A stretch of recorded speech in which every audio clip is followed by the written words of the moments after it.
Hey guys, it's Tait here for the AU Review at VANFEST Day 1.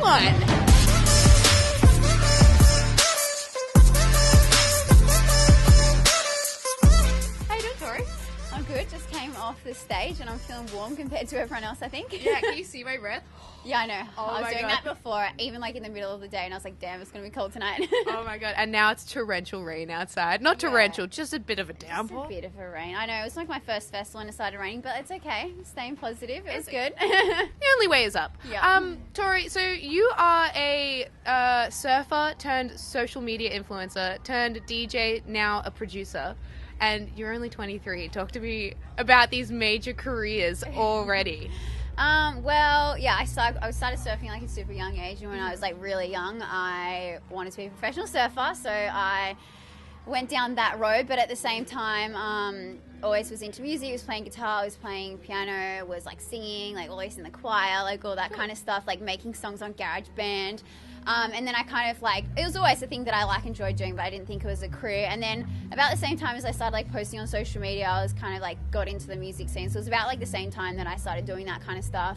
And I met a couple of people, like I would always watch my favorite DJs, and then I was like, Stuffer, like, why don't I just try this? Like, I love music, I've always been into music, I've got like a musical background, I play keyboard, I play guitar, like, I know how to do it. So I started DJing, and a couple of my friends taught me, which was awesome because like, how do you learn how to DJ? And then I was like looking up YouTube videos, like how to DJ, and I honestly spent like a year and a half in my bedroom just like practicing until one of my first friends would like give me a gig, and it was like up to absolutely no one, and I think that was like the case for like the first year, but that's okay. And a couple years later, I was like, well, what's the next step? I want to do this for my career, I want to do this forever, this is the best job in the whole entire world. So I started to learn to produce, I started singing again, getting like vocal training, and then I worked on my music for like 2 years before I released my first song, and now it's just kind of, yeah, it's my thing. And I love it. Awesome. So did you buy yourself decks and everything at the start when you were doing it in your room? Yeah, I literally bought like the worst decks in the whole entire world. They were so old, and because they were so old,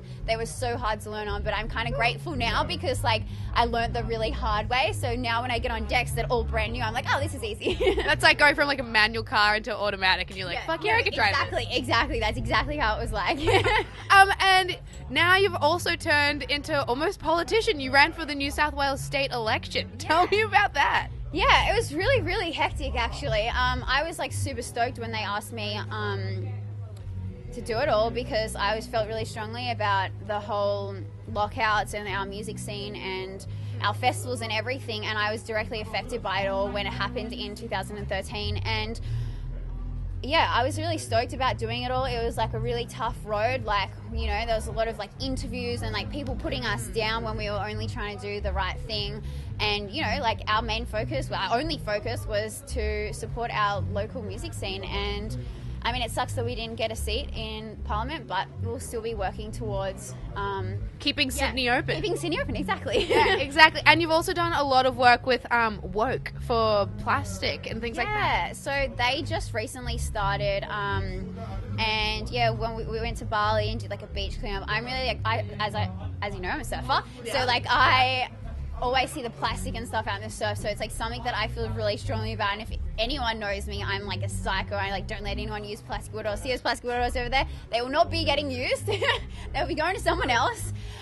No straws, no plastic straws. Are you a BYO straw girl? I'm not a BYO straw girl, but I'm like a don't use a straw girl. Get that lipstick all over. Who cares? Exactly. So yeah, no, that was really good. And yeah, anything that I can get on board with that kind of stuff, I'm like really stoked about. So. I'm curious about being a woman in the DJing producing world. Does being a woman ever come into the discourse of your talent? Does anyone ever almost diminish it or not? Honestly, it's been a really hard road being a girl in the music industry. It's definitely male dominated, and I've had like some horrible things said about me, and you know, just saying like, because she's a girl of this, because she's a girl of that, and it's really like heartbreaking because like I work my ass off. I work just as hard as any male artist or any other girl artist, and yeah, it's been a really hard road, but I feel like I hope in the future that my art will show my talent, and that like people, because you know I have had so many people come up to me and being like, oh, you can actually DJ, and I'm like, oh no shit, like I do it for a job, like why did you think I couldn't? Or like, you know, like people are always like shocked when I send them stuff, or like, you know, yeah, I do a performance or whatever, they're like, well, actually you actually can do it. I'm like, just because I'm a girl, why would you think I couldn't? You know? She's more than a pretty face, guys. Yeah, and also, I mean, you found success in everything that you've pursued so far, so I mean, it means you've got talent innately in you. Yeah, well, I mean, it's been a really long road. Like, I've been DJing for like 5 years. This is my first festival, and everything's been really, really, really slow for me. I think it's been quite hard because I think like a lot of people have like preconceived ideas about women and about social media and all that kind of stuff. So yeah, it's been a long road, but I feel like finally now it's like starting to go in the right direction, which I'm really happy about. And do you think your social media following like helped you transition into the DJing producing world? Honestly, I think if anything, it was like the worst possible thing because like people had, as I said, like preconceived ideas, and like they had this judgment of like, oh, well, you post on social media, you must be like this, and it's like, well, no, like I've grown up at the beach, like I live in the most beautiful place in the world. I live in Manly, in like northern beaches. Like I've always loved taking photos, like, and I like fashion, and that's just the stuff that I like, and I nearly feel like now that I have to like dumb it down and be like, oh, I'm not really good at taking photos, and like make my photos worse just because like people are so judgmental about it all, and I see it like and hear about it all the time, and it like breaks my heart because like music is my number one passion, and that's what I want to do. I don't want to be an influencer, I don't want to be a model, and even though I do love doing those things, like I want to do music, and like as bad as it is, like I'll probably just do what it takes to do that. No, I think you need to be ruthless in this game, and I think people just don't realize you're a multi-instrumentalist as well, and you have all that classical training behind you, you know? It just takes a little bit of, you just need to put it out there and show everyone what you got. So yeah, this was your first festival set. How did it go? Yeah, it was good. I mean, it was the first set of the day, so it was pretty slow at the start, and as my set is quite heavy, I was a bit scared because I was like, oh, everyone's going to think it's too heavy, but I was like, I'm going to stick to what I know, and I'm going to play what I really want to play, and I did that, and by the end there was a crowd, and yeah, it made me super happy. I was like smiling so much towards the end, so yeah, I was really stoked. Yeah, we caught a bit of it. It was a lot of fun. Even, I mean, like, as you said, it was like the first set of the day, but to get thrown straight in there. Yeah. Awesome. Yeah. And are you heading to LA soon, I read, or you've just come back? I was just in LA. Okay. What are you doing there?